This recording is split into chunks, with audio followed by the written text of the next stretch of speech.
उधर बिहार में महागठबंधन का घोषणा पत्र जारी होने के बाद सियासत में हलचल मच चुकी है। इस घोषणा पत्र को लेकर कई राजनीतिक दलों के बीच तीखी बहस शुरू हो चुकी है। भाजपा ने आरोप लगाया, महागठबंधन के वादे केवल चुनावी स्टंट हैं और यह जनता को गुमराह करने की कोशिश है। वहीं तेजस्वी यादव और उनके साथी नेताओं का कहना है, यह घोषणा पत्र बिहार के विकास के लिए नए रास्ते खोलेगा।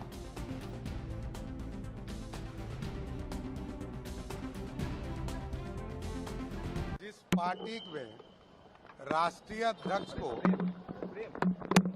राष्ट्रीय जनता दल के राष्ट्रीय अध्यक्ष को पहले लालू जी को बिहार की जनता विलन मानती थी। बिहार की जनता लालू जी को विलन मानती थी, अब राष्ट्रीय जनता दल ही विलन मानने लगी। उनका बेटा ही विलन मान रहा है। अपने मैनिफेस्टो में लालू जी को जगह तक नहीं दे रहा। तो बिहार की जनता तो मान ही रही है कि वो विलन है बिहार के लिए। बिहार का विकास यदि एयरपोर्ट पे उतरता है लोग वहीं से शुरू हो जाता है। इसलिए बिहार की जनता पहले से जानती थी कि लालू जी विलन है। अब राजद और महागठबंधन के लोग भी कहने लगे कि लालू जी विलन है। तो मोदी जी ने अपने वादे पूरे कर दिए जो 14 में करके आए थे। प्रत्येक वर्ष 2 करोड़ युवाओं को रोजगार देंगे, दे दिया है क्या? 11 वर्षों में 22 करोड़ होता है। बिहार को विशेष राज्य का दर्जा मिलना था, मिल गया है क्या?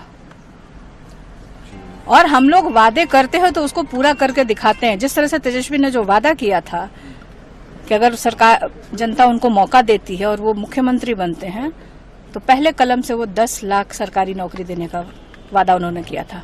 और मौका मिला, उप मुख्यमंत्री बने और उन्होंने करके दिखाया। 5 लाख लोगों को नौकरी देने का काम किया। और वो भी ये इतिहास में पहली बार, बिहार के इतिहास में पहली बार हुआ कि गांधी मैदान से नियुक्ति पत्र बांटे गए। मुसलमान वोट ना दें एनडीए को, क्योंकि एनडीए काम नहीं। भाई हम लोग मेन स्ट्रीम पॉलिटिशियन हैं। हम लोग मेन स्ट्रीम पॉलिटिक्स की बात करते हैं। बाकी लोग आए हैं अपना कुछ बयान देके जाएंगे। उनका कोई बिहार से बहुत लेना देना नहीं, ना बिहार के मुसलमानों से लेना देना है, ना बिहार के गरीबों से लेना देना है। बिहार का डिस्कशन नीतीश कुमार और लालू यादव के बीच है, बाकी सब पेरिफेरल है। और लोगों ने एक प्रकार से पूरी मन बना ली है कि एनडीए की सरकार बिहार में। और बंगाल में सर भाई हम लोग बिहार के चुनाव की बात करते हैं तो अभी सीमित रहे। और एसआईआर अगर पूरे भारतवर्ष में हो रहा है किसी को आपत्ति नहीं होना चाहिए। बहुत ज्यादा सवाल ये है कि बिहार का हुआ, सब कुछ सामान्य है, कहीं कोई चुनौती नहीं। उच्चतम न्यायालय ने उस पर कोई प्रतिबंध नहीं लगाया। और अब सवाल है कि देश भर में जरूर होना चाहिए, सही मतदाताओं की पहचान हो जाना चाहिए, अदृश्य मतदाताओं को निकाल देना चाहिए। ये काम तो चुनाव आयोग का है और चुनाव आयोग का काम। बिहार में झूठों की जबरदस्त खेती हो रही है। अभी एक नेताजी बोल ही रहे थे कि इस बार जो आएगा छठ में वो किसी को भी वापस जाने का नहीं है, सब लोग अपना घर द्वार बिजनेस सब छोड़ के यहाँ बसे। अब एक दूसरे नेताजी कल हम लोगों ने देखा कि सुने थे कल महागठबंधन का घोषणा पत्र जारी होगा, परंतु महागठबंधन का घोषणा पत्र जारी नहीं हुआ।